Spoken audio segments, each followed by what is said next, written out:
حضرت علی رضی اللہ تعالیٰ عنہ فرماتے ہیں کہ دائیں بائیں التفات یعنی گوشہ چشم سے دیکھنے سے بچنا خشوع ہے.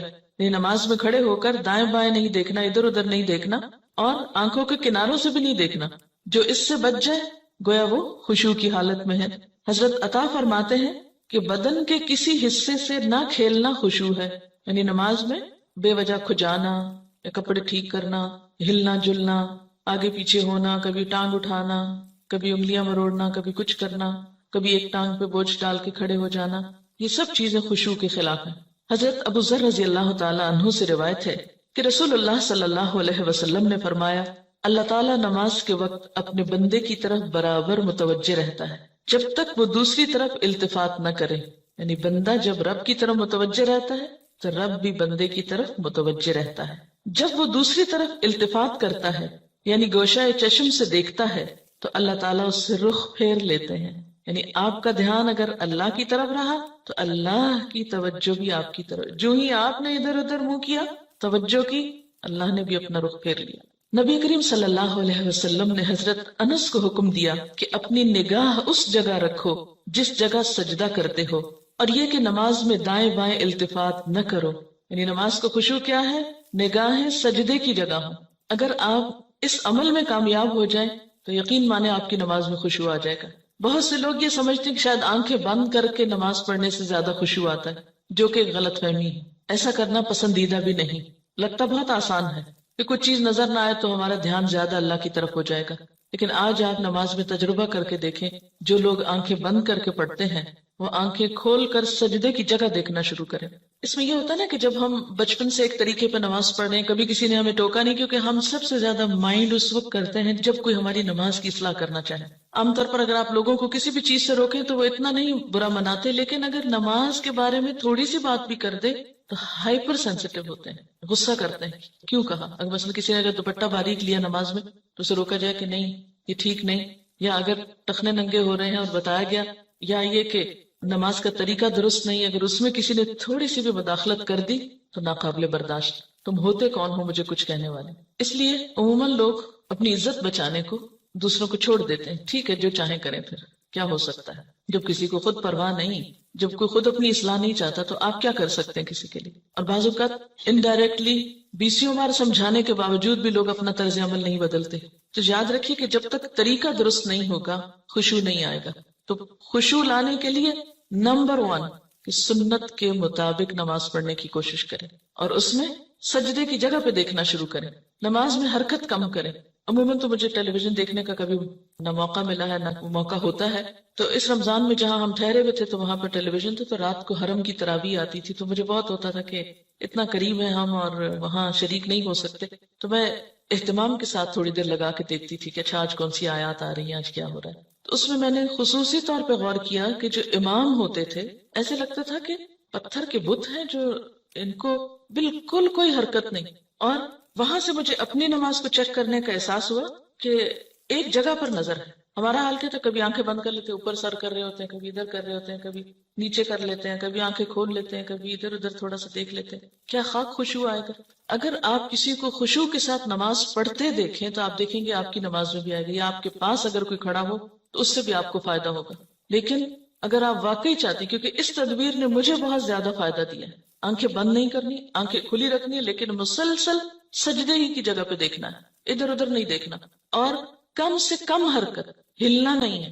یہ 2 کام آپ کر لیں تو اندر بھی ٹھہراؤ آئے گا. اسی لیے خشوع کا معنی سب سے پہلے میں نے آپ کو سکون والا بتایا ہے، سکون. اور جو اس طرح نماز پڑھے اس کی نماز کے بعد بھی اس کو ایک خاص سکون نصیب ہوگا. ہم نماز پڑھ کے بے چین اٹھتے ہیں بعض اوقات، کیا پڑھا، کبھی رونے بھی بیٹھ جاتے ہیں، کوئی فائدہ نہیں. رونے دھونے سے کوئی زیادہ فائدہ نہیں ہے، یہ ایک لیم ایکسکیوز ہوتا ہے. رو کے اپنے آپ کو ہم خوش کر لیتے ہیں کہ ہم رو لیے، بس ندامت کے آنسوں نے سب غلطی دھو دی. ٹھیک ہے، اس سے دھل جاتی ہے غلطی، لیکن غلطی کی جب تک اصلاح نہ ہو تو محض رونا فائدہ نہیں دیتا، یا محض ندامت فائدہ نہیں دیتی. تو اس لیے 2 چیزوں پہ خصوصی توجہ کرنی ہے اگر چاہتے ہیں خشوع آئے. تو یہاں پر اللہ تعالیٰ فرماتے ہیں کہ صرف نماز پڑھنا ہی کافی نہیں، بلکہ نماز میں خشوع ضروری ہے. کس کے لیے؟ کامیابی کے لیے. اسی لیے آپ دیکھیے کہ ایسی جگہ پر نماز پڑھنے کو کہا گیا ہے جہاں زیادہ آس پاس موومنٹ نہ ہو.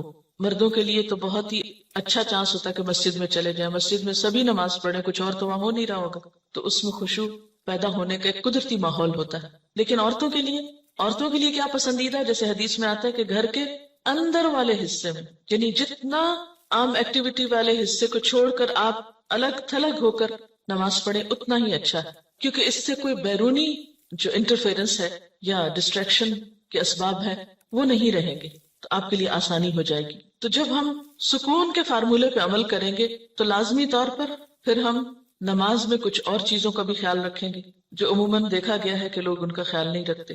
تو کن چیزوں سے پھر بچنا ہے؟ مثلا نمبر 1 ہلنا نہیں، نمبر 2 مختلف سمتوں میں جھکنا نہیں. کیسے؟ یعنی یہ نہیں کہ ایک کبھی دائیں ٹانگ پہ کھڑے ہو جائیں کبھی بائیں ٹانگ پہ کھڑے ہو جائیں، یہ نہیں کرنا. ٹھیک ہے، اگر شروع میں آپ کو بہت لمبی نماز کی عادت نہیں تو مختصر پڑھنا شروع کریں، لیکن ہلے بغیر. کپڑوں کو بار بار سمیٹیں نہیں، نہ ان کو جھاڑیں. ایسا دوپٹہ یا ایسا لباس نہیں پہنے کہ جو بار بار گرے اور بار بار آپ اس کو سمیٹنے میں مصروف ہوں. پھر اسی طرح جائے نماز کو درست طریقے پہ بچھائیں، یہ نہیں کہ نماز کے بیچ میں ہی آپ اسے ٹھیک کرنا شروع کر دیں. ایسی جائے نماز پہ کھڑے مت ہو کہ جو ہر دفعہ میں اکٹھی ہو جائے اور ہر دفعہ میں آپ اس کو سیدھا کر رہے ہیں. پہلے جو کھجور کے درختوں کے پتے ہوتے تھے ان کے جو جائے نماز ملتے تھے، اگر آج آپ کو میسر ہو اور اس پر نماز پڑھنے کی کوشش کریں تو آپ دیکھیں گے خشوع میں اضافہ ہوگا. بالکل ایک نیچرل میٹ ہوتا ہے نا، اس کی اپنی ایک خوشبو بھی ہوتی ہے اور وہ اکٹھا نہیں ہوتا، اور اس پر آپ کے ہاتھ پاؤں سب جم جاتے ہیں. یہ جتنی مخملی جائے نمازیں آ گئی ہیں اتنی ہی نماز میں خشوع ختم ہو گیا. کبھی پاؤں پھسل رہے ہوتے ہیں، کبھی ہاتھ پھسل رہے ہوتے ہیں. جس چیز پر آپ نماز پڑھتے ہیں اس کو بھی درست کرنے کی ضرورت ہے، وہ بھی مددگار ہے. اسی لیے آپ صلی اللہ علیہ وسلم نے نماز کے وقت سامنے نقش و نگار اور جائے نمازوں کے اوپر نقش و نگار اور ان چیزوں کو ناپسند کیا ہے، کیونکہ یہ بھی نماز میں خلل انداز ہوتے ہیں. پھر اسی طرح تن کے بھی نہیں کھڑے ہونا چاہیے، یعنی بہت اکڑ کے نہیں کھڑے ہوں بلکہ نارمل نیچرل ریلیکس طریقے سے کھڑے ہیں. بہت اونچی قرات نہ کریں. مثلا اگر آپ تہجد میں یا نفل کسی میں ذرا سا زیادہ تلاوت کرنا چاہتے ہیں، بہت چیخ چلا کے نہیں کریں. یا کہیں آپ امامت کرا رہے ہیں تو اس صورت میں بھی قرات میں عاجزی ہونی چاہیے، کیونکہ وہ بھی خشوع میں اضافہ کرے گی. اسی طرح گا گا کر تلاوت کرنا یہ بھی درست نہیں، مصنوعی تکلف سے تلاوت کرنا. پھر اسی طرح نماز میں جمائیاں لینا اور لیتے چلے جانا نہیں، ان کو کنٹرول کریں. اسی طرح جلدی جلدی کرنا، کیونکہ خشوع کیا ہے؟ سکون. اور سکون میں کیا ہے کہ آپ جب قیام کریں تو ہلنا بند کر دیں، رکوع کریں تو اتنی دیر رکوع کریں کہ جسم ہلنا بند کر دے. رکوع سے جب اٹھیں تو کھڑے ہو کر دوبارہ اتنا کھڑے ہوں کم از کم کہ آپ کا جسم ہلنا بند کر دے. پھر جب آپ سجدے میں جائیں ٹک جائیں اور اس وقت سر اٹھائیں جب تسبیحات پوری ہو چکی ہوں اور ہلنا بھی ختم ہو چکا. یہ نہیں کہ آپ ایک کانسٹنٹ موومنٹ میں کھڑے ہوئے تو رکوع میں ہلتے ہلتے پھر کھڑے ہو گئے، پھر سجدے میں ابھی ہلنا بند نہیں تو پھر کھڑے ہو گئے اور پھر واپس پلٹ گئے. یہ ماری ماری نماز جو ہے جلدی کی، اس سے قطعاً خشوع نہیں آتا. خشوع کے لیے آپ کو ٹھہر ٹھہر کر آہستہ نماز پڑھنی ہوگی. اسی طرح اگر کوئی چیز نماز میں اذیت دے رہی ہو تو اس کو ہٹانا ضروری ہے، کیونکہ بعض اوقات جب ہم کہتے ہیں نا سکون اور ٹھہر جانا، تو اس میں ہم ایسا ٹھہرتے ہیں کہ کوئی چیز اگر ہمیں اس میں پریشان کر رہی ہے، چبھ رہی ہے، یا کوئی خارش ہو گئی یا کچھ، تو ہم اس کی طرف بھی توجہ نہیں دیتے. نتیجہ کیا؟ تو کچھ سمجھ نہیں آتا پڑھ کیا رہے. تو یہ ان نیچرل قسم کا سکون بھی طاری نہیں کرنا. اس میں کوشش کریں کہ کم سے کم موومنٹ سے اس سبب کو دور کر دیں. مثلا اگر کہیں خارش ہوئی ہے تو ایک ہاتھ سے بس اس جگہ ہلکا سا دبا کے خارش کر دیں، یہ نہیں کہ ہلا ہلا کے خارش شروع کر دیں، یا کہ بالوں کو سمیٹنا شروع کر دیں، یا بالوں سے کھیلنا یا کپڑوں سے. یا بعض لوگ جیسے مرد حضرات حرم میں نماز پڑھ رہے تھے نا، تو وہ مختلف لوگوں کو دیکھ کے آپ اندازہ کر سکتے ہیں کہ کون کس طرح پڑھ رہا ہے نا، اور اس سے اپنے آپ کو کمپیئر کرتے ہیں کہ جب میں ایسی حرکت کروں تو میں بھی تو یہی لگتی ہوں گی. بعض لوگ داڑھی سے کھیل رہے ہوتے ہیں، بعض اوقات بال ٹھیک کر رہے ہوتے ہیں، بعض لوگ کپڑے ٹھیک کرتے چلے جاتے ہیں. تو یہ ساری چیزیں جو ہیں ہل جل کی، یہ نماز کی خشوع میں اثر انداز ہوتی ہیں. پھر ایک اور مرحلہ ہے اور وہ ہے اندر کے خیالات اور سوچوں کا. بہت سے لوگ اس پر پریشان ہوتے ہیں. اگر آپ اس طریقے پہ عمل کریں گے، سجدے والی جگہ پہ دیکھنا ذرا شروع کریں، آپ دیکھیں گے خیالات کم ہو جائیں گے. بہرحال ہر شخص کا اپنا اپنا حساب ہو سکتا ہے. مجھے اس سے بہت فائدہ ہوا ہے، کیونکہ اللہ کے رسول صلی اللہ علیہ وسلم کی کوئی بات بھی حکمت سے خالی نہیں. تو خیالات دو طرح کے ہوتے ہیں، ایک ہوتا ہے خیالات کا آنا اور ایک ہوتا ہے خیالات کا لانا. آنے والوں کو تو آپ روک نہیں سکتے، پاسبل ہی نہیں. اور ایک ہوتا ہے خود انوائٹ کرنا، کسی کو بلانا، دعوت دینا، اس کو آپ بہرحال کنٹرول کر سکتے ہیں. اب جو بن بلائے آ جاتے ہیں ان کو آنے دیں، ان کو آپ اگنور کر دیں، کیونکہ ہمارا دماغ ایسی چیز ہے کہ جو کانسٹنٹلی کام کرتا ہے، رکتا نہیں ہے. آپ سو رہے ہوں تب بھی وہ خوابیں دیکھتا رہتا ہے. آپ جاگ رہے ہوں، آپ کسی سے بات کر رہے ہوں تو ضروری نہیں کہ آپ کی پوری توجہ وہاں ہو. بہت دفعہ ایسا ہوتا ہے کہ بات کرتے ہوئے آپ کا دھیان وہاں بھی ہوتا ہے اور کہیں اور بھی ہوتا ہے. ہاں؟ تو ان تمام چیزوں پر جو خیالات تو خود بخود آ رہے ہیں وہ آتے رہیں گے، اس کو نہیں آپ روک سکتے. مثلا کانوں کے اوپر تو آپ کیا کرتے ہیں؟ ہاتھ رکھ سکتے ہیں، آنکھوں کو بند کر سکتے ہیں، زبان بند کر سکتے ہیں، لیکن دماغ کے خیال کا کیا کریں؟ کوئی ڈھکنا نہیں دے سکتے، کوئی سوئچ نہیں آف کر سکتے. وہ تو خدا نخواستہ آف ہوا تو پھر تو گئے، آن نہیں ہو سکتا پھر. اب یہ بڑی مشکل ہے. اس لیے ان کے پیچھے نہ پڑے، ان کو زیادہ سوچے نہ، ان کو اہمیت نہ دے، ان کو اپنے اوپر حاوی نہ ہونے دے، ان کا تذکرہ نہ بہت زیادہ کریں. کہ کچھ لوگوں کو میں نے دیکھا وہ ہر ایک کو لے کے بیٹھ جاتے ہیں، میں کیا کروں، میرے تو خیال بہت آتے ہیں نماز میں. کسی کے پاس کوئی جادو کی چھڑی نہیں کہ جو ایک آپ کو لگائے گا اس وقت اور آئندہ آپ کے خیالات نہیں آئیں گے. اس لیے آپ ان کا تذکرہ زیادہ نہ کریں، just take it easy, normal لیں.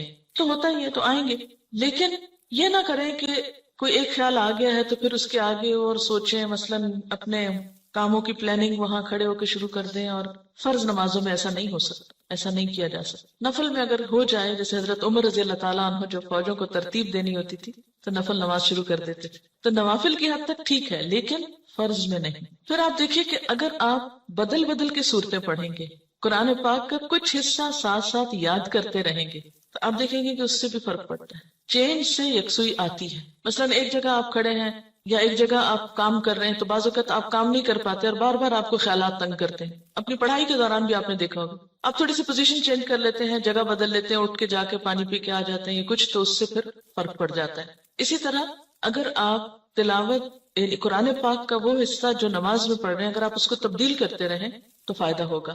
اس کے لیے طریقہ کیا ہو؟ کیونکہ آپ نے دیکھا ہوگا کچھ قرآن پاک آپ نے یاد کیا پھر وہ آپ کو بھولنے لگا.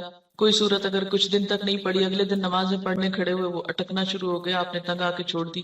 ایسی چیزیں بہت نیچرل ہوتی ہیں. اس کا علاج کیا ہے؟ پاکٹ سائز کا چھوٹا سا قرآن پاک کا نسخہ جو ہے وہ نماز کے وقت میں قریب رکھ لیں. میں نے ایک باسکٹ سی بنائی ہوئی، تو آپ کیا کریں، دعاؤں کے کارڈز، تسبیح اور جو قرآن پاک کا نسخہ، اگر آپ چشمہ لگا کے پڑھتے ہیں تو چشمہ، یہ ساری ضروری چیزیں جو ہیں اس کے اندر موجود ہوں.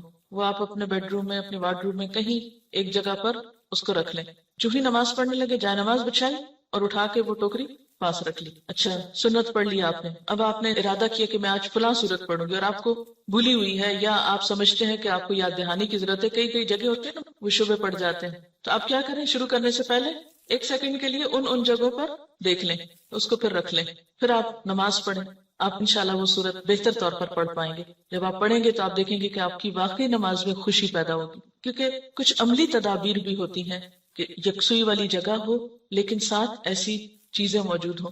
مثلا اگر آپ نوافل پڑھ رہے ہیں اور آپ تھک گئے ہیں بیچ میں، تو بجائے اس کے کہ اپنے اوپر زور زبردستی کر کے پھر کھڑے ہو جائیں، آپ بیچ میں تھوڑا بیٹھ بھی سکتے ہیں، یا یہ کہ سلام پھیر کر آپ دعاؤں کا کارڈ نکالیں، کچھ دعائیں پڑھ لیں، اس میں آپ ریلیکس بھی ہو جائیں گے اور ساتھ یہ ہے کہ دعائیں بھی مانگی جائیں گی اور اگلے 2 نفل جو ہیں وہ زیادہ یکسوئی کے ساتھ پڑھے جائیں گے. تو اس طرح کی کچھ عملی تدابیر جو ہیں وہ آپ کی نماز کو اچھا کر دیتی. اسی طرح اگر ماحول کو تھوڑا اور خوشگوار بنائے، مثلا یہ کہ جائے نماز کے اوپر اگر آپ تھوڑا سا عطر لگا لیں، یا یہ کہ آپ اس کو جھاڑ پٹک کے رکھیں، کچھ عرصے بعد اس کو دھو لیں، صاف کر لیں.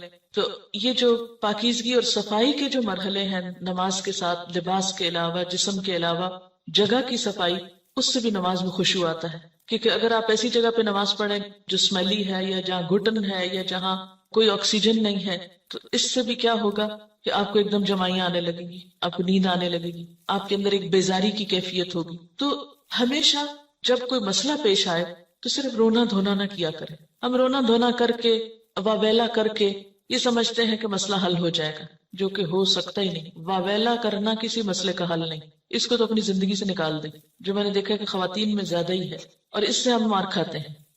یعنی کوئی مسئلہ پیش آیا، ہائے کیا کروں، ہائے کیوں ہو گیا ہے، یہ سب نکال دیں. مسئلہ پیش آنے پر، مسئلہ نماز میں خشوع نہیں، مسئلہ پیش آ گیا، مسئلہ پیش آنے پر مسئلے کو پہچانے، اس کے اسباب جانے، یعنی مسئلے کو آئیڈینٹیفائی کریں. پہلے یہ ہے مسئلہ، خشوع نہیں آ رہا، پہچانے وجوہات کیا ہیں، کیوں نہیں آ رہا. 1 وجہ کہ جگہ ٹھیک نہیں، 2 وجہ کہ قرآن یاد نہیں، 3 وجہ کہ آس پاس شور ہے، وغیرہ وغیرہ وجوہات معلوم کر لیں. اور ایک ان سب وجوہات سے بڑی وجہ کہ نماز پڑھنے کے ٹھیک طریقہ نہیں آتا، الفاظ کی ادائیگی درست نہیں نماز کی، تو وہ ہر وقت ایک گلٹ ہے اندر، پتہ نہیں ٹھیک پڑھ رہی ہوں کہ نہیں، پتہ نہیں ٹھیک پڑھ رہی ہوں کہ نہیں. یہ جب تک یہ گلٹ رہے گی نماز میں خوشی نہیں آئے گی. اس گلٹ کو دور کریں. اگر آپ کو مثلاً اتحیات پڑھنا نہیں آتا، دروشی پڑھنا نہیں آتا، سیکھ لیں کسی سے. بالکل شرم محسوس نہیں کریں، جتنا جلدی ہو سیکھ لیں. کیونکہ اگر درست علم ہوگا تو آپ دیکھیں گے کہ اس سے بھی آپ کو سکون آ جائے گا. سارے مسائل کی وجوہات جانیں اور پھر ایک ایک کر کے وجہ کو دور کرنے کی کوشش کریں. اگر آپ سمجھتے ہیں کہ وجہ دور آپ سے خود نہیں ہو رہی تو کسی سے مشورہ کر لیں کہ اس مسئلے کا حل کیا ہو سکتا ہے. لیکن مسئلے کو سب سے پہلے آپ خود پہچانیں. کبھی یہ نہ کہا کریں بار بار مجھے نہیں پتا کہ یہ کیوں ہے. نہیں، کیوں نہیں پتا؟ پتا ہونا چاہیے. اللہ نے آپ کو عقل دی، سمجھ دی، جاننے کی کوشش کریں. اور پھر اس کے بعد یہ ہے کہ اس کا حل کریں. اور اس معاملے میں بے صبری نہ کریں. بہت سے مسائل کے حل میں وقت لگتا ہے، اس وقت کو اویل کریں اور صبر کے ساتھ آہستہ آہستہ آپ دیکھیں گے کہ انشاءاللہ وہ مسئلہ حل ہوتا جائے گا.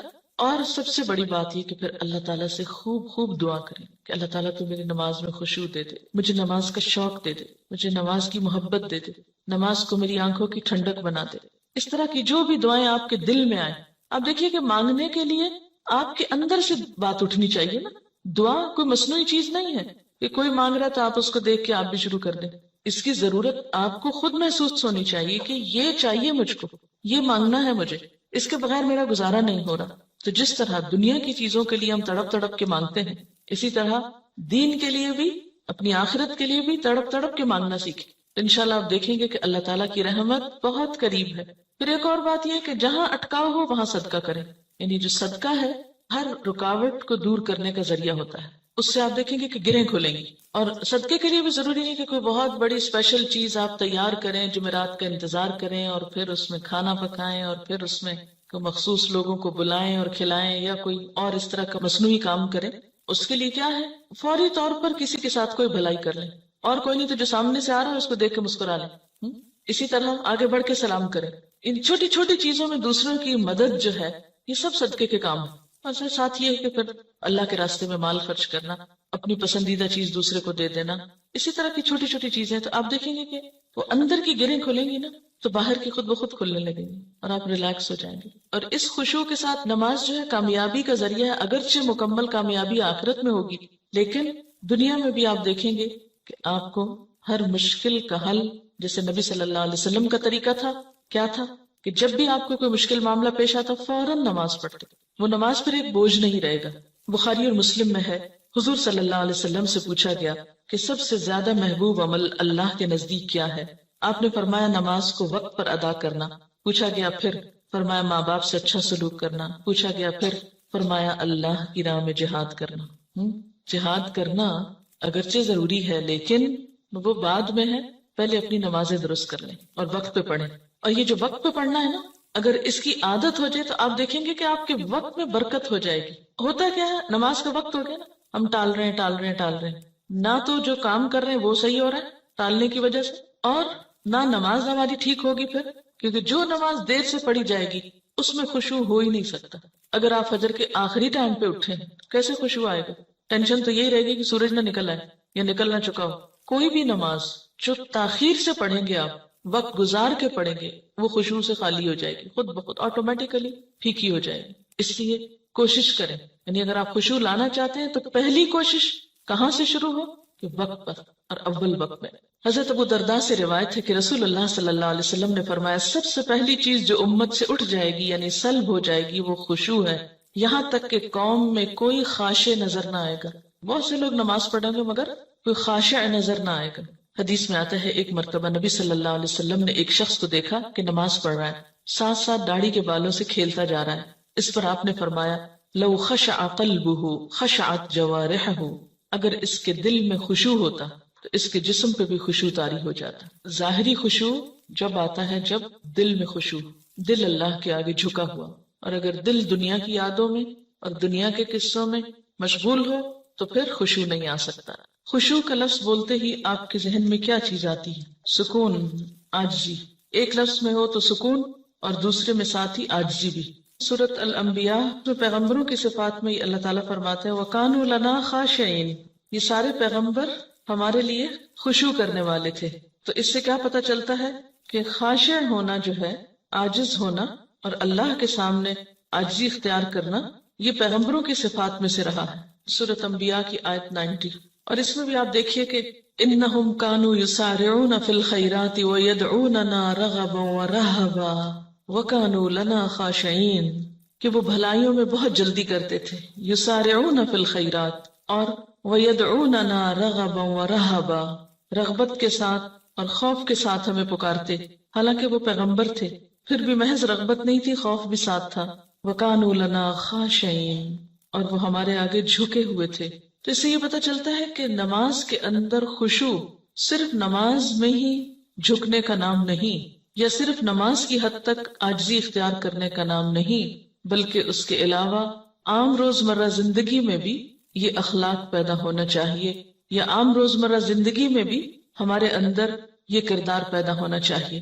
اب جب سکون کی بات ہوئی کہ کانوا لنا خاشعین، اور خشوع کا معنی اگر سکون کیا جائے اور عاجزی کیا جائے تو عملی زندگی میں کہاں کہاں یہ نظر آئے گا اور کس کس طرح ہوتا یہ کہ جب ہم نماز میں لطف اٹھاتے ہیں تو ایک نماز کا اچھا پڑھنا آئندہ کی نماز کے لیے خود بخود انتظار کی کیفیت پیدا کر دیتا ہے نا، کیونکہ آپ نے اس کو انجوائے کیا ہوتا ہے۔ اور اگر ایک نماز آپ نے خراب پڑھی تو اس کے بعد دل پہ بوجھ پڑتا ہے، اس بوجھ سے گلٹ آتی ہے، اور پھر انسان کہتا ہے کیا فائدہ، پتہ نہیں پچھلی کا کیا بنا، اب اگلی کیا پڑھوں، بس وہ ایک پھر ڈگمگانے کی اور کشمکش کی کیفیت پیدا ہو جاتی۔ تو ہر نماز اپنی جگہ اہم ہے، اور ہر نماز کے اندر ایسی کوشش ضروری ہے جو اگلی نماز کے لیے ایک تیاری بن جائے، یا ایک گراؤنڈ پریپیئر کر دے، یا اس کے لیے ایک بنیاد بن جائے۔ وہ خشوع صرف نماز میں ہی تو نہیں رہتا نا، نماز میں کیفیت طاری ہوئی، اس کے بعد آپ عام زندگی میں لوگوں سے معاملہ کر رہے ہیں تو اب اس میں کچھ کنٹینیوٹی ہونی چاہیے نا، ٹھیک ہے اس لیول کی تو نہیں، لیکن اس کا اثر زندگی کے دوسرے معاملات پر بھی پڑنا چاہیے، کیونکہ نماز جو ہے یہ ہماری پوری شخصیت کو ریفارم کرتی ہے، اس کی اصلاح کا سبب بنتی ہے۔ نماز کے اندر کی کیفیات باہر پر اثر انداز ہوتی ہیں، ٹھہراؤ آنے لگتا ہے نا۔ کسی کا کمنٹ ہے، دو چیزیں اگر ہم خود میں پیدا کر لیں تو دین کے کام میں آسانی ہو جاتی ہے، ہر ماحول میں پرسکون بیٹھ کر دیکھنا، اور ہر عادت اور طبیعت کے لوگوں سے ملنا اور نارمل رہنا۔ یہ ہے وہ تاثیر جو نماز کی خشوع سے آپ کے معاملات پہ پڑتی ہے نا۔ یہ لکھتی ہے کہ 2-3 مواقع جن کا مجھے تجربہ ہوا، ایک تو یہ کہ قریبی رشتہ دار کے انتقال پہ جانا ہوا، کچھ بتانے کی کوشش کی لیکن ایک معتبر خاتون نے سختی سے خاموش کرا دیا۔ میں نے اپنا قرآن لیا، پڑھتی رہی، سوچتی رہی اور واپس آ گئی۔ سوئم پہ گئی تو کتاب میرا جینا میرا مرنا ساتھ لے گئی، خالی صفحات پہ اپنا پیغام ہمدردی لکھا، اور یہ کہ جو بھی یہ کتاب پڑھے دوسروں کو بتائے اور مرنے والے کے لیے مغفرت کی دعا کرے۔ یہ چھوڑ کر آ گئی، یعنی میسج کے ساتھ کتاب۔ 2 مہینے بعد فون آیا ان کی بہو کا کہ جو بھی لوگ دوسرے شہروں سے آئے ہیں میں نے پڑھ کر کتاب سنائی ہے، ہر کوئی کتاب کا مطالبہ کر رہا ہے، جتنی کتابیں انہوں نے مانگی بھجوا دی۔ لے جانے والے نے بتایا کہ ہر کوئی یہ کتاب لینا چاہ رہا ہے، اور میری بیوی ہر ایک کو کتاب سناتی ہے۔ کام ہو گیا۔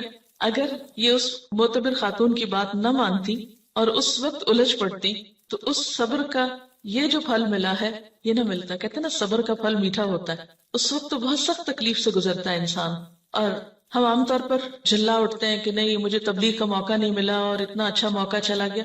ایک تو یہ کہ اللہ تعالیٰ کے فیصلوں کو اگر قبول کرنا آ جائے نا ہمیں تو زندگی پر لطف ہو جائے۔ موقع مل گیا الحمدللہ، نہیں ملا تو اس میں بھی کوئی مصلحت ہوگی ضرور، میں اس حال پہ بھی راضی ہوں، میں نے کوشش کر لی، اگر چانس نہیں ملا کوئی بات نہیں، لیکن کوشش نہیں چھوڑی۔ جب ہم جھلا اٹھتے ہیں اور اپسیٹ ہوتے ہیں تو اس میں نقصان کیا ہوتا ہے کہ ہم پازیٹیولی کام کرنا چھوڑ دیتے ہیں، کوشش ترک کر دیتے ہیں۔ جو کوشش چھوڑتے ہیں تو اگلا نیکی کا موقع ختم ہو جاتا ہے، اور کوشش پر آمادہ رہنا اور صبر کی کیفیت بھی دراصل خشوع سے آتی، کیونکہ نماز بھی تو صبر کا نام ہے نا۔ یعنی آپ نے بولنا نہیں، آپ نے ادھر ادھر نہیں دیکھنا، آپ نے ہلنا نہیں۔ میں تو سمجھتی ہوں کہ ہلنے سے رکنا سب سے بڑا صبر ہے نماز کا، ورنہ باقی جتنی بھی کیفیات آتی ہیں نا ان سب کو ہم ہل جل کے وہ بیلنس کر لیتے ہیں۔ یعنی نیند آئی ہے، اونگ آئی ہے، اور کوئی بوریت ہوئی ہے کچھ، تو وہ ہل کے آگے پیچھے کر کے جھوم جھام کے آنکھیں بند کر کے تھوڑا ریلیکس کر کے، تو وہ جو کیفیت طاری ہونی چاہیے تھی وہ ہونے نہیں دیتے۔ ان کا ایک اور تجربہ ہے، لکھتے ہیں کہ اسی تجربے کے بعد، یعنی جس تجربے کا انہوں نے پیچھے ذکر کیا ہے، جب 2-3 منٹ ملے کچھ نہ کچھ کارڈ پر لکھ کر رکھ لیتی ہوں۔ چونکہ یہ پریکٹیکل ٹپس ہے نا تبلیغ کی، اس لیے میں اس کو آپ سے شیئر کرنا چاہتی ہوں، اور جہاں جاؤں لے جاتی ہوں۔ اس وقت نہ بھی لوگ پڑھیں تو بعد میں ضرور پڑھتے ہیں۔ اب مثلا نے بنایا کہ وما قدر اللہ حق قدری ہی، اللہ تعالیٰ کا شکوہ، اور اندر لکھا ہوا ہے اللہ تعالیٰ کا بندوں سے شکوہ، اور نہیں انہوں نے قدر کی اللہ کی جیسا کہ حق ہے اس کی قدر کرنے کا۔ فرمایا میں اور جن و انس عجیب معاملے پہ ہیں، پیدا میں کرتا ہوں عبادت کسی اور کی، رزق میں دیتا ہوں احسان مند کسی اور کے، صحت اور قوت میں دیتا ہوں شکر گزار کسی اور کے۔ اب یہ شرک کی نفی کا ایک پیغام ہے۔ تو اسی طرح اگر آپ کہیں پر بھی ہیں اور گفتگو شروع ہوتی ہے تو آپ کیا کہہ کے انٹروڈیوس کرائیں گے؟ یہ کارڈ ہے، میں نے بنایا، مجھے یہ آج بہت اچھی لگی، آپ بھی پڑھ کے دیکھیں، بہت اچھے انداز میں، ہلکے پھلکے انداز میں۔ لیکن اگر آپ کے اپنے بیگ میں کوئی چیز نہیں دینے کو، محض باتیں ہی ہیں، تو وہ شاید اتنی افیکٹو نہ ہو۔ اور یہ جہاں رہ جائے گا، جہاں کوئی پڑھے گا، کچھ نہ کچھ ضرور سوچے گا۔ اور ایک چھوٹا سا ہلکا سا میسج ہے جس میں کچھ خرچ بھی نہیں آتا۔ آنکھیں کھول کے جو نماز پڑھنا ہے، اگر اس پر غور کیا جائے تو نماز اصل میں کیا ہے؟ اللہ تعالیٰ سے ملاقات ہے۔ اگر کسی سے ملاقات کے وقت آپ آنکھیں بند کر لیں تو اسے دیکھ کر کیا محسوس ہوگا؟ یعنی آپ ذرا امیجن کریں نا کہ آپ کسی سے مل رہے ہیں اور کوئی شخص آپ کو دیکھ ہی نہیں رہا، یا سر نیچا اس طرح کیا ہوا ہے کہ کوئی اس کے ساتھ آپ کا کانٹیکٹ فیل ہی نہیں ہو رہا۔ تو اسی طرح اگر ہم اللہ تعالیٰ کے آگے کھڑے اور آنکھیں بند کر کے کھڑے ہیں، اور آپ یقین کیجئے کہ جو ہی آپ آنکھیں بند کرتے ہیں نا تو آپ اپنے خیالوں میں خود بخود کھونے لگتے ہیں۔ وہ ایک ریلیکسیشن کی کیفیت ہوتی ہے نا فوراً۔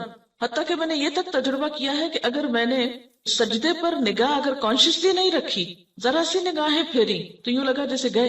یعنی اگر غور سے سجدے کی جگہ کو فالو کیا جائے تو اس کا ایفیکٹ اور ہے۔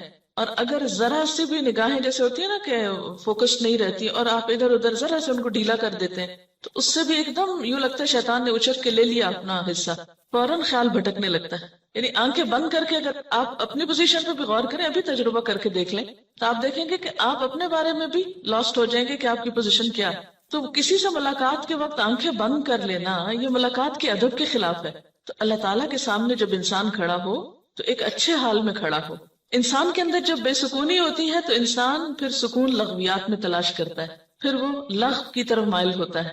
لیکن جب اپنے ذات کے اندر ٹھہراؤ آ جاتا ہے، سکون آ جاتا ہے، تو پھر کیا ہوتا ہے؟ انسان کو ایسی چیزوں سے دلچسپی نہیں ہوتی، اس کا اس میں پھر دل ہی نہیں لگتا۔ نماز میں جب آپ سجدے کی جگہ پر دیکھتے ہیں تو اس میں آپ کا جو اپنی پوزیشن ہے وہ بھی بہت بیلنسڈ ہو جاتی ہے۔ نہ تو آپ بہت زیادہ سر جھکا بیٹھتے ہیں، نہ آپ سر زیادہ اٹھا سکتے ہیں، یعنی بالکل ایک صحیح اینگل پہ آپ جا کے ادب اور احترام کے ساتھ کھڑے ہوتے ہیں۔ انسان کے اندر اللہ نے یہ رکھا ہے عبادت کا جذبہ اور جھکنے کا، لیکن انسان کی جو انا ہے اور سرکشی ہے وہ اس کو ختم کر کے رکھ دیتی۔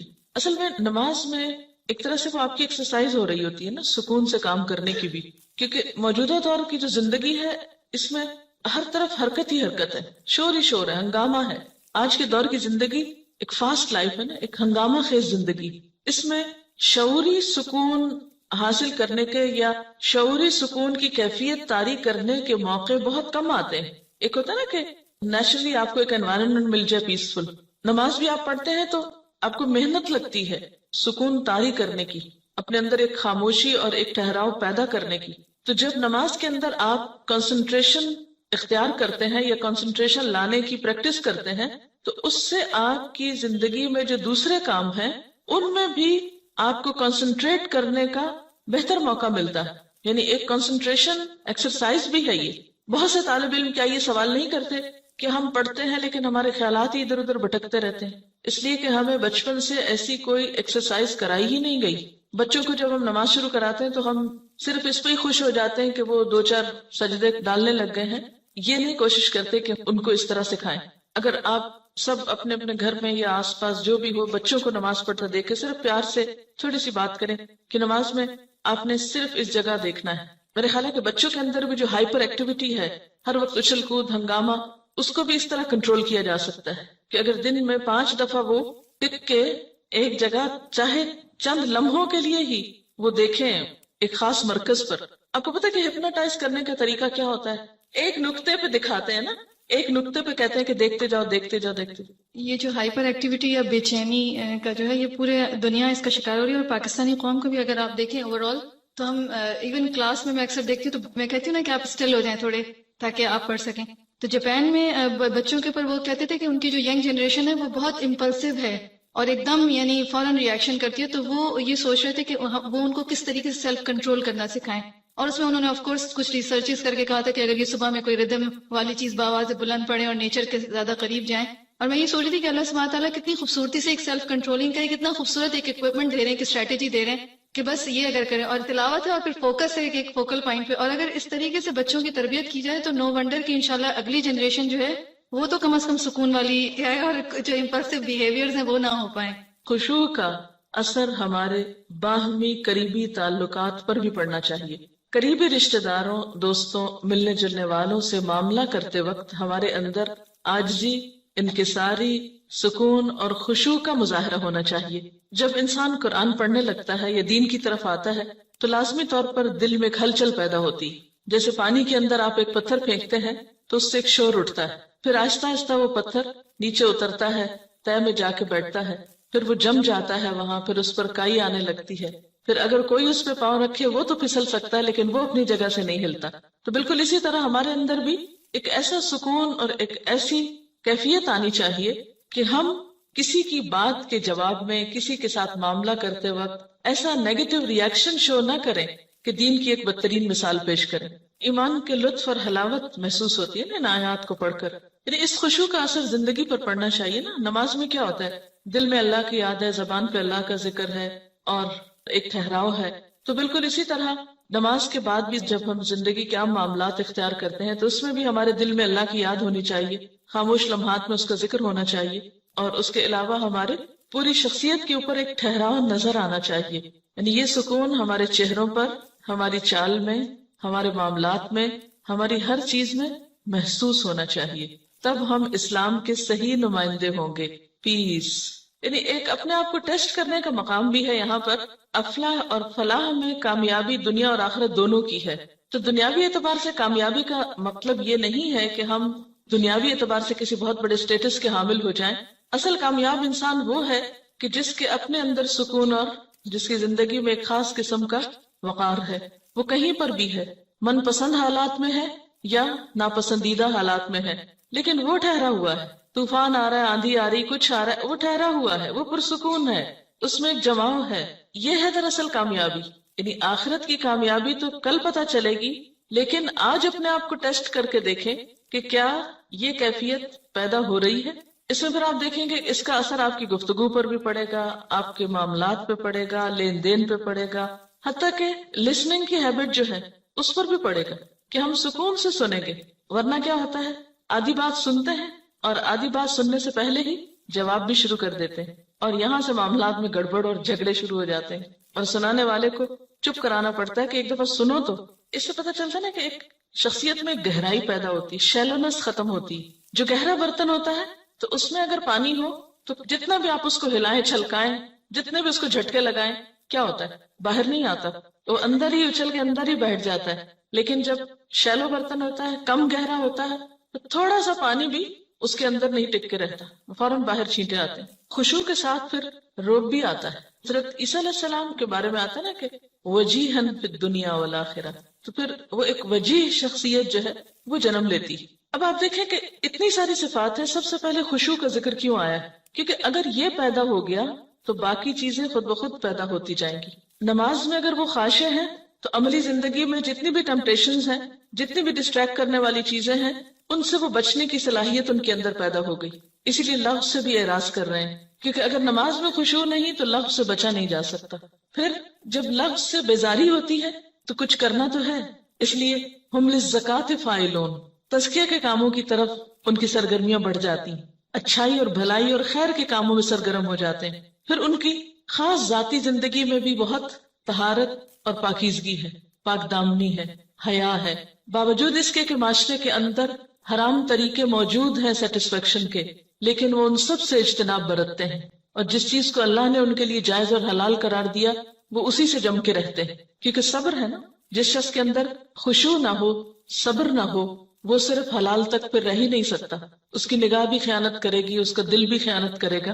اسی لیے آپ دیکھیں گے پھر آگے امانت اور عہد کی پابندی، امانت اور عہد کا پاس رکھنا، امانتوں کی ادائیگی جو ہے اس میں بھی آپ دیکھیں گے کہ ٹھہراؤ کی ضرورت ہے۔ مثلا امانت میں خیانت جو ہے وہ صرف مال کی نہیں بلکہ مثلا نگاہ کی خیانت۔ اگر آپ کے اپنے دل میں ایک چین ہے، ایک سکون ہے، تو آپ ادھر ادھر نگاہیں نہیں اٹھائیں گے، حرام چیز کی طرف آپ نگاہ نہیں لے جائیں گے، اتفاق سے چلی بھی جائے تو واپس لے آئیں گے، حلال پہ روک لیں گے۔ گفتگو میں خیانت، اس سے بھی بچ جائیں گے، کیونکہ ٹھہراؤ ہے اندر تو سوچ کے بات کریں گے۔ جب اندر ہی ٹھہراؤ نہیں تو جو منہ میں آیا بولتے چلے جائیں گے. پھر اسی طرح طبیعت میں قناعت پیدا ہوتی. جو قناعت ہوگی تو کسی کے مال سے دلچسپی نہیں ہوگی. کسی نے امانت رکھی اس کی طرف بھول کے بھی خیانت کا خیال نہیں آئے گا. پھر امانت میں یہ چیز بھی ہے کہ جو چیز اپنے لیے پسند کرو وہی دوسرے کے لیے. جیسے المستشار مؤتمن، مشورہ جس سے لیا جائے وہ امانت دار ہوتا ہے. جس کے اپنے اندر ٹھہراؤ ہوگا وہی دوسرے کو اچھا مشورہ دے گا، دوسرے کے لیے خیرخواہی اور بھلائی کی جذبات رکھے گا. الدین والنصیحہ، دین سراسر خیرخواہی کا نام.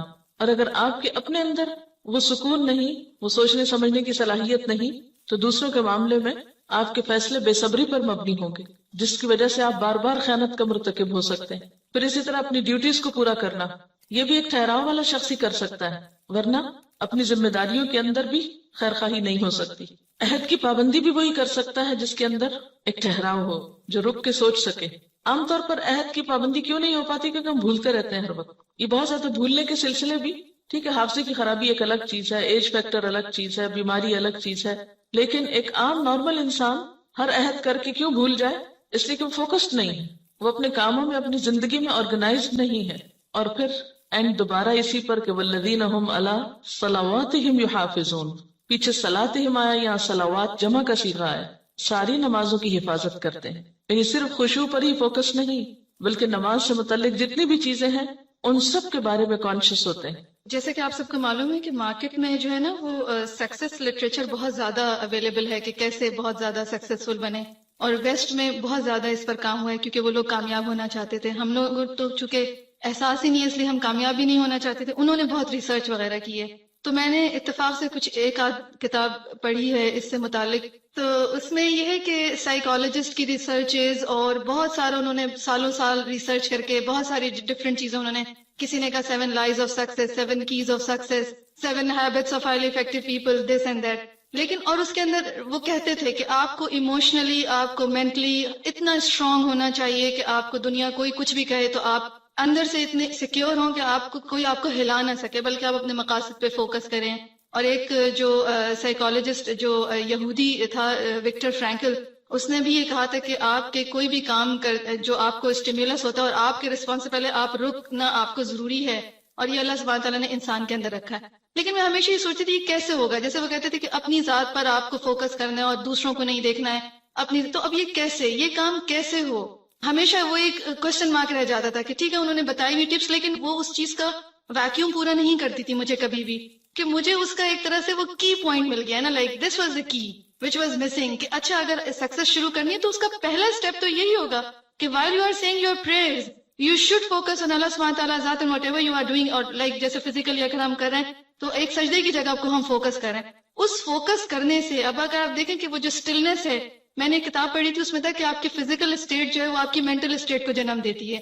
یعنی جس فزیکل اسٹیٹ میں آپ بیٹھے ہیں، جیسے آپ لوگوں سے بھی کئی دفعہ میں نے بات کی ہے کہ اسٹریٹ بیٹھے ہیں تو آپ ایکٹیو فیل کریں گے، آپ کا برین وہی ہارمون سیکریٹ کرے گا. تو جب فزیکلی آپ نے کانسنٹریٹ کیا ہوا ہے تو برین جو ہے نا، نو ونڈر برین آپ کو وہی والے میسیجز دے گا کہ you are still, you are focused. اور پھر اس سے جو جیسے کہ ایک نماز، جیسے ابھی بات ہوئی کہ ایک نماز دوسری نماز کی جو ہے وہ ایک طرح سے بیس بنتی ہے، اور دنیا کے جو دوسرے معاملات میں ان کی بیس بنتی ہے. تو جب انسان کی تمام توجہیں ایک فوکس پہ آ جاتی ہیں اور وہ غافل ہونے سے بچا رہتا ہے، ورنہ کیا ہوتا ہے ہم نے ادھر دیکھا ہم فوراً غافل، اور اس سے جو نا آپ ایک دم ایک الرٹ پوزیشن میں جب ہم اپنے معاملات کر رہے ہوتے ہیں تو اس وقت بھی ہم ایسے ہی کانشیس رہتے ہیں.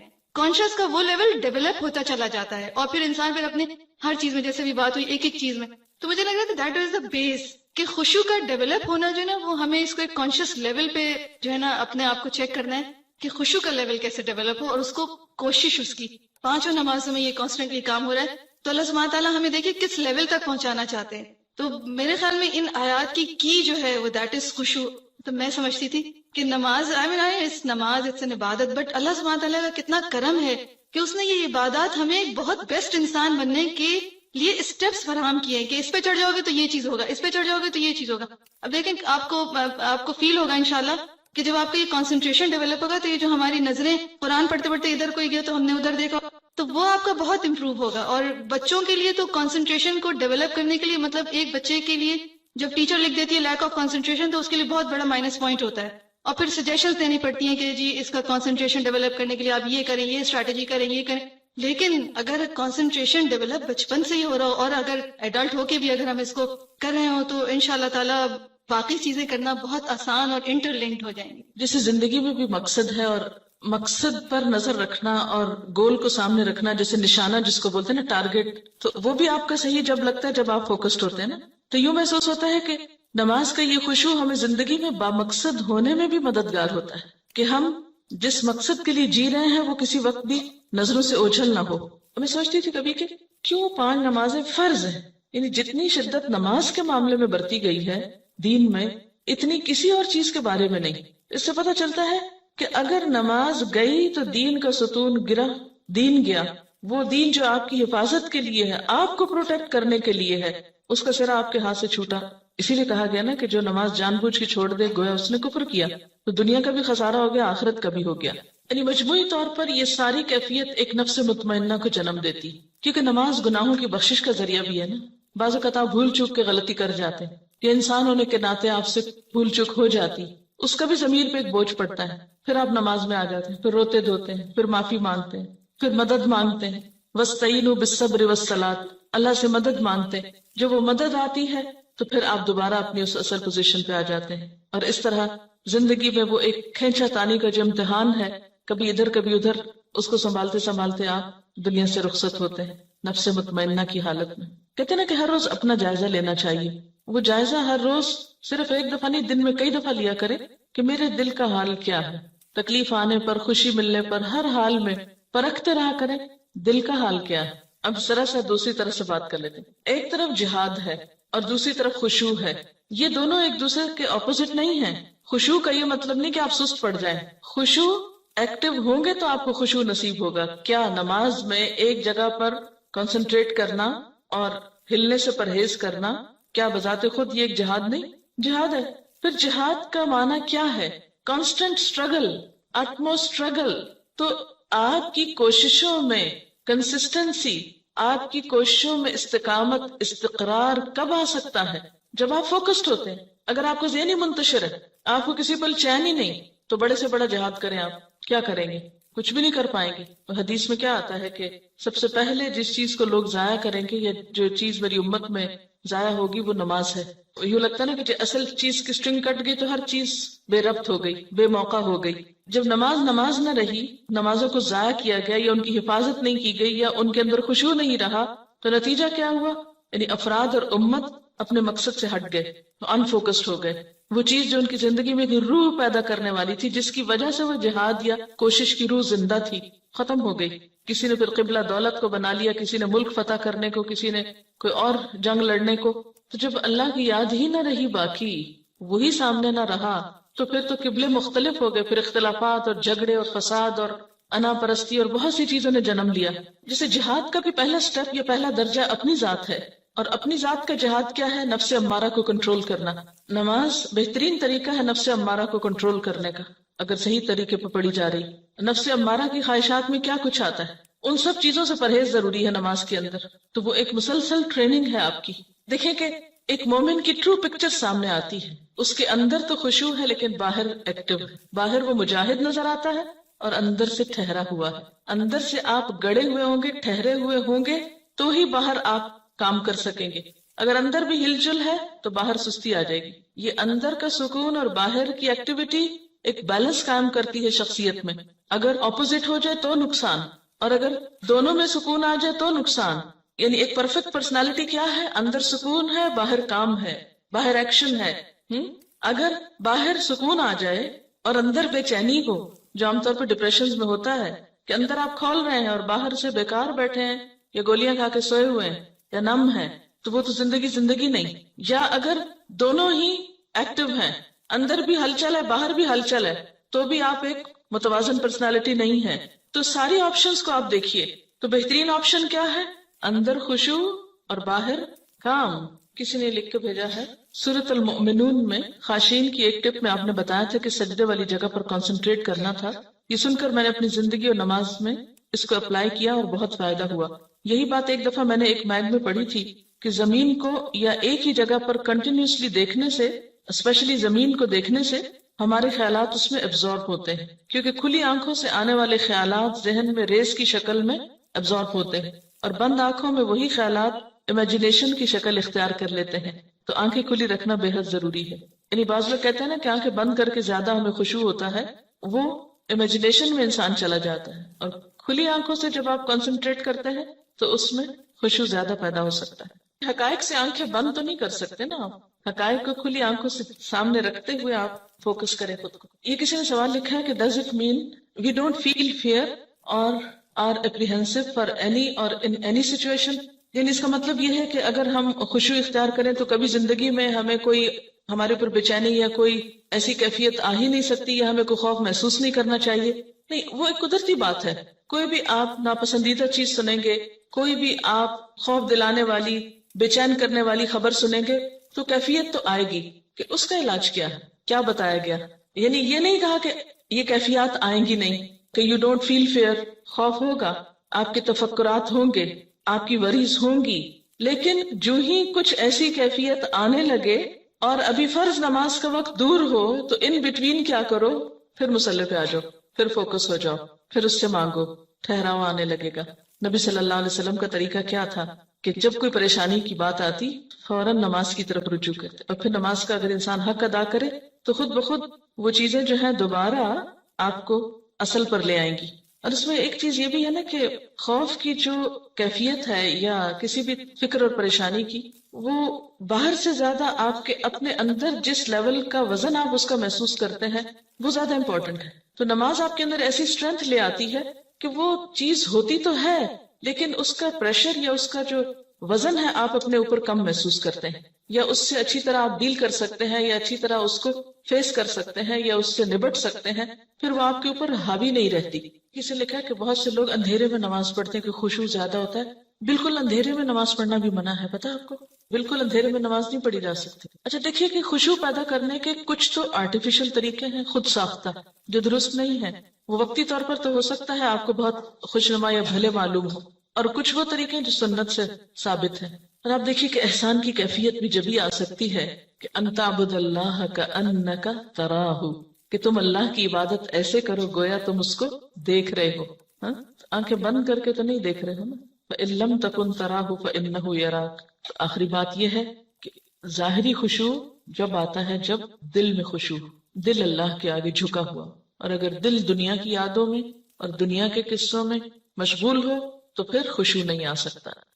نماز میں مکروہ کام، مکروہ کیا ہوتا ہے؟ شیخ ابن باز رحمۃ اللہ علیہ سے سوال کیا گیا کہ بعض احادیث میں آیا ہے کہ آپ صلی اللہ علیہ وسلم نے اعمال میں سے اس طرح کے عمل کرنے سے منع فرمایا.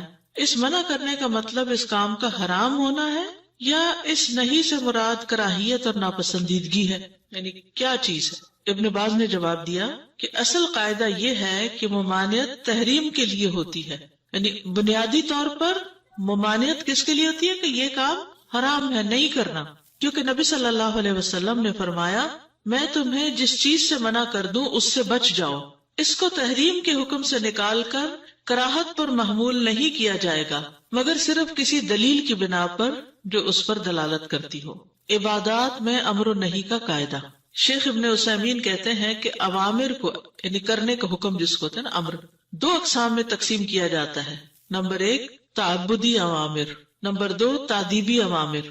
تعبدی وہ جن میں عبادت کا ارادہ کیا جائے اور وہ وجوب کے لیے ہوتے ہیں، اور تادیبی وہ احکامات جو آداب اور مکارم اخلاق سے تعلق رکھتے ہیں. تادیبی ادب سے اور تعبدی عبادت سے. جن احکام میں عبادت کا ارادہ کیا جائے وہ وجوب کے لیے ہوتے ہیں، لازم ہوتے ہیں، کیونکہ اللہ تعالیٰ نے ہمیں ان کا حکم دیا ہے. جیسے وَاعْبُدُوا اللَّهَ اقیموا الصَّلَاةَ. ان احکامات کو اپنے لیے پسند کیا ہے کہ ہم ان احکام کے ذریعے سے اس کا قرب حاصل کریں. تو ہم پر واجب ہے کہ اگر وہ حکم ہے تو اس کو بجا لائیں، اگر نہیں ہے تو چھوڑ دیں. یعنی اللہ نے جو حکم دیا یا ایھا الذین آمنوا کہہ کے، وہ کس لیے حکم دیا؟ کرنے کے لیے حکم دیا ہے، تو اس کو کرنا چاہیے. آداب و اخلاق میں امر و نہی کا قاعدہ کیا ہے؟ لیکن اگر وہ احکام آداب اور اخلاق حسنہ سے تعلق رکھتے ہیں اور ان کے اور اللہ عز و جل کے درمیان قرب حاصل کرنے کا کوئی تعلق نہ ہو تو ان میں جو حکم دیا گیا ہے وہ مستحب ہے. جس سے منع کیا گیا ہو وہ کراہت کے کام کے لیے ہوگا، حرام نہیں ہوگا. یعنی مثلا مینرز سے متعلق کوئی چیز ہے، کوئی ادب بتائیے جو ہمارے دین نے ادب سکھایا. جیسے آپ کھجور کھا رہے ہیں کھانے کے لیے تو آپ کیا کریں؟ 1 اٹھائیں. لیکن اگر کسی نے 2 اٹھا لی تو وہ ادب کے خلاف ہے. اس نے ایک ناپسندیدہ کام کیا ہے لیکن حرام کام نہیں کیا. ٹھیک ہے. پانی پینے کا ادب کیا ہے؟ 3 گھونٹ سے پیو. لیکن اگر کسی کو یاد ہی نہیں رہا اور وہ ایک میں ہی ختم ہو گیا, تھوڑا سا پانی تھا اس نے ایک ہی دفعہ میں پی لیا, ایک ہی سانس میں پی لیا, تو یہ حرام نہیں کام کیا اس نے. ٹھیک ہے. دوران نماز مکروہ کام, ادھر ادھر دیکھنا, یہ مکروہ ہے, حرام نہیں ہے لیکن کیا ہے؟ مکروہ ہے, کیونکہ یہ نماز کے آداب میں سے. یہ سجدہ یا رکوع یا قیام نہیں ہے. اگر کسی نے قیام نہیں کیا تو نماز نہیں. ٹھیک ہے. وہ یہ نہیں کہ اس نے مکروہ کام کیا. اگر کسی نے سجدہ ہی نہیں کیا نماز میں تو کیا خیال ہے؟ مکروہ کام کیا, اس نے ایک فرض چیز چھوڑ دی. حضرت عائشہ سے مروی ہے, کہتی ہیں میں نے رسول اللہ صلی اللہ علیہ وسلم سے نماز میں ادھر ادھر دیکھنے کے بارے میں پوچھا. آپ نے فرمایا یہ ایک جھپٹا مارنا ہے جو شیطان بندے کی نماز سے جھپٹا مارتا ہے. یعنی اچھے بھلے کھڑے ہیں نیچے دیکھتے ہوئے, ایک دم کوئی خیال آتا ہے تو منہ اوپر ہو جاتا ہے اور کہیں نہ کہیں دیکھ بیٹھتے ہیں. تو یہ شیطان نے آ کے اکسایا اور ادھر پھیر دیا. آنکھیں بند کر کے نماز پڑھنا. نماز کا ادب کیا ہے؟ آنکھیں کھلی ہوں, لیکن ہم بعض اوقات کیا کرتے ہیں؟ آنکھیں بند کر لیتے ہیں. کبھی کیا آپ نے؟ اکثر ہو جاتے ہیں. صحیح بات یہ ہے کہ آنکھیں بند کر کے نماز پڑھنا مکروہ ہے. پھر دیکھیں ہماری نمازیں کیا ہیں, کتنی پسندیدہ نمازیں ہوں گی. نماز میں دیکھ رہے ہیں ادھر ادھر یا سجدے کی جگہ پہ نہیں دیکھ رہے اور آنکھیں بھی بند کی ہوئی ہیں, تو وہ اپنی مرضی کی نماز پڑھ رہے ہیں نا پھر ہم. کیونکہ یہ مجوسیوں کے عمل کے مشابہ ہے کہ جب وہ آگ کی عبادت کرتے تو اپنی آنکھیں بند کر لیتے. ہو سکتا ہے دھوئیں کی وجہ سے کر لیتے ہوں گے یا چمک زیادہ کی وجہ سے. ایک قول یہ ہے کہ یہودیوں کے فعل میں سے ہے, اور غیر مسلمانوں کی مشابہت اختیار کرنے کا کم سے کم درجہ یہ ہے کہ وہ حرام ہے. جیسا کہ شیخ الاسلام نے کہا کہ اس کی برائی کو کم از کم بھی فرض کیا جائے تو نماز میں آنکھیں بند کرنا مکروہ ہوگا. ہاں اگر کوئی ایسی وجہ ہو کہ آنکھیں کھلی رکھنے سے ارد و گرد کی چیزیں مشغول کر دیں تو نمازی اس وقت اس خرابی سے بچنے کے لیے آنکھیں بند کر سکتے ہیں. جیسے مثلا آپ ایسی جائے نماز پہ کھڑے ہوئے جہاں شیر اور چیتے بننا شروع ہو گئے تصویروں میں, اس کے ڈیزائن میں, یا کوئی ڈانس کرتا ہوا نظر آ رہا ہے, تو پھر آپ سجدے کی طرف دیکھتے ہوئے آپ کیا کریں؟ اپنی نگاہیں جھکا لیں. جیسے کوئی بھی ناپسندیدہ چیز دیکھ کے انسان نگاہیں جھکا لیتا ہے یا بند کر لیتا ہے تو وہ پھر اسی زمرے میں آئے گا. لیکن اصل اصول کیا ہے کہ آنکھیں کھلی ہوں, نگاہیں سجدے کی جگہ پر ہوں. تو یہ ہے ایک مکروہ کام. نمبر 1 ادھر ادھر دیکھنا. نمبر 2 آنکھیں بند کر کے نماز پڑھنا. نمبر 3 قبلے کی جانب یا دائیں جانب تھوکنا. عبداللہ بن عمر سے روایت ہے, انہوں نے کہا کہ رسول اللہ صلی اللہ علیہ وسلم کو مسجد میں قبلے کی طرف دیوار پر بلغم نظر آیا. اس حال میں کہ آپ لوگوں کو نماز پڑھا رہے تھے, آپ صلی اللہ علیہ وسلم نے اسے خرش دیا. پھر نماز سے فارغ ہو کر فرمایا جب تم میں سے کوئی شخص نماز پڑھ رہا ہوتا ہے تو اللہ اس کے چہرے کی طرف ہوتا ہے, لہٰذا کسی کو نماز کے دوران اپنے سامنے کی طرف نہیں تھوکنا چاہیے. یہ بھی مینرز کے خلاف ہے نا. پہلو پر ہاتھ رکھنا. پہلو کون سا ہے؟ جسے ہک نہیں کہتے ہیں, سائڈ. ابو ہریرہ رضی اللہ عنہ نبی صلی اللہ علیہ وسلم سے روایت کرتے ہیں کہ آپ نے منع فرمایا کہ کوئی آدمی پہلو پر ہاتھ رکھے ہوئے نماز پڑھے. یہ بھی مینرز کے خلاف ہے. زیاد بن صبح حنفی کہتے ہیں کہ میں نے ابن عمر کے پہلو میں کھڑے ہو کر نماز پڑھی, اس دوران میں نے اپنے ہاتھ اپنے پہلو کوکھ پر رکھ لیے. جب وہ نماز سے فارغ ہوئے تو فرمایا یہ کیفیت نماز میں صلیب سے مشابہ, اس یعنی یوں رکھ لیں گے تو کیا ہو جائے گا؟ کراس بن جائے گی. اور رسول اللہ صلی اللہ علیہ وسلم اس سے منع کیا کرتے تھے. دوران نماز بائیں ہاتھ سے زمین پر سہارا لے کر بیٹھنا, یعنی اتحیات پڑھ رہے ہیں اور ہاتھ گھٹنوں پہ رکھنے کی بجائے, ران پہ رکھنے کی بجائے آپ نے کہاں رکھا ہوا ہے؟ زمین پہ رکھ کے ٹیکا ہوا اور اس پہ بیٹھے ہوئے. ابن عمر رضی اللہ عنہ نے ایک شخص کو دیکھا کہ وہ نماز میں بیٹھے ہوئے اپنے بائیں ہاتھ کا سہارا لیے ہوئے تھا, یعنی زمین پہ ہاتھ رکھے ہوئے تھا. ہارون بن زید نے کہا وہ اپنی بائیں جانب پر گرا ہوا تھا, یعنی بالکل ادھر. تو یہ بھی ادب کے خلاف ہو گیا, آپ سیدھے اسٹریٹ بیٹھے. تو ابن عمر نے اس سے کہا ایسے مت بیٹھو, اس طرح وہ لوگ بیٹھتے ہیں جنہیں عذاب دیا جائے گا. یہ بیٹھنا ناپسندیدہ ہے. ہاتھ کی انگلیوں میں تشبیک کرنا, یہ ہے تشبیک, انگلیوں میں ڈال دینا یا ایسے کر کے کڑا کے نکالنا. ٹھیک ہے. ابن عباس کے آزاد کردہ غلام شعبہ سے مروی ہے, انہوں نے کہا میں نے ابن عباس کے پہلو میں نماز پڑھی, میں نے اپنی انگلیوں کے پٹاخے نکالے. جب میں نے نماز پوری کر لی تو انہوں نے کہا تمہاری ماں نہ رہے, تم نماز ہی میں اپنی انگلیوں کے پٹاخے نکال رہے ہو. جی انگلیاں توڑنا اس طرح. ابن عمر نے اس شخص کے بارے میں جو نماز میں انگلیاں ڈال کر تشبیک کرے یہ کہا کہ یہ ان لوگوں کی نماز ہے جن پہ غضب کیا گیا. بعض لوگ ہاتھ پہ ہاتھ رکھنے کی بجائے کیا کرتے ہیں؟ انگلیوں میں انگلیاں ڈال کے یوں نماز. ٹھیک کیسے؟ انگلیوں میں انگلیاں ڈال کے اسے سینے تو انگلیوں میں انگلیاں نہیں ڈالنی بلکہ ہاتھ پر ہاتھ رکھنا ہے اور پکڑنا ہے اس کو. کھانے کی موجودگی میں نماز پڑھنا. ابن ابی عتیق عبداللہ بن محمد بن عبد الرحمن بن ابو بکر روایت کرتے ہیں، کہتے ہیں کہ میں نے اور قاسم بن محمد بن ابو بکر نے حضرت عائشہ کے پاس بیٹھے ہوئے گفتگو کی، باتیں کر رہے تھے، اور یہ فیملی گیدرنگ ہے. آپ دیکھ رہے ہیں ایک حضرت ابو بکر رضی اللہ عنہ کے پوتے کے بیٹے ہیں، ٹھیک ہے، یہ آپ دیکھ رہے ہیں عبداللہ بن محمد بن عبد الرحمن بیٹے ہیں، ان کے بیٹے ہیں پھر محمد اور ان کے بیٹے عبداللہ، ٹھیک ہے. اور یہ جو ہیں قاسم بن محمد بن ابو بکر، یہ کیا ہے پوتے، ٹھیک ہے. قاسم زبان کی شدید غلطیاں کرنے والے انسان تھے، وہ ایک کنیز کے بیٹے تھے. ایران سے جو آئی تھی نا کنیزیں، تو ان میں سے ایک ان کو ملی تھی، ان کے بیٹے کو. کس طرح کی بیٹیاں تھیں یا کچھ ایسی شاہی خاندان کی خواتین. حضرت عائشہ رضی اللہ عنہا نے اس سے کہا کیا بات ہے، تم میرے اس بھتیجے کی طرح گفتگو کیوں نہیں کرتے، کیونکہ وہ عرب نہیں تھی ماں، تو بچہ جو ہے وہ ماں سے مادری زبان سیکھتا ہے، تو وہ عربی جو تھی وہ خالص نہیں تھی، تو وہ زبان میں غلطیاں کرتے تھے جیسے ہمارے بچے اردو بولتے ہیں. پھر وہ کہنے لگی ہاں میں جانتی ہوں تم میں یہ بات کہاں سے آئی، یعنی کس وجہ سے تم ایسا بولتے ہو. اس کو اس کی ماں نے ادب سکھایا اور تمہیں تمہاری ماں نے سکھایا. کہتے ہیں اس پر قاسم ناراض ہو گئے اور ان کے خلاف دل میں غصہ آ گیا، کیونکہ ان کی ماں کی بات تھی نا. پھر جب انہوں نے حضرت عائشہ کا دسترخوان آتے دیکھا تو اٹھ کھڑے ہوئے کہ میں کھانا نہیں کھاؤں گا. حضرت عائشہ نے پوچھا کہاں جاتے ہو، انہوں نے کہا میں نماز پڑھنے لگا ہوں. حضرت عائشہ نے کہا بیٹھ جاؤ، انہوں نے کہا میں نے نماز پڑھنی ہے. حضرت عائشہ نے کہا بیٹھ جاؤ دھوکے باز، میں نے رسول اللہ صلی اللہ علیہ وسلم کو فرماتے ہوئے سنا ہے کھانا سامنے آ جائے تو نماز نہیں، کھانا سامنے آ جائے تو نماز نہیں. یعنی وہ بہانہ کر رہے تھے ایک طرح سے، جی، اور وہ سمجھ گئی. اور نہ وہ نماز پڑھے جس پر پیشاب پخانا کی ضرورت غالب آ رہی ہو.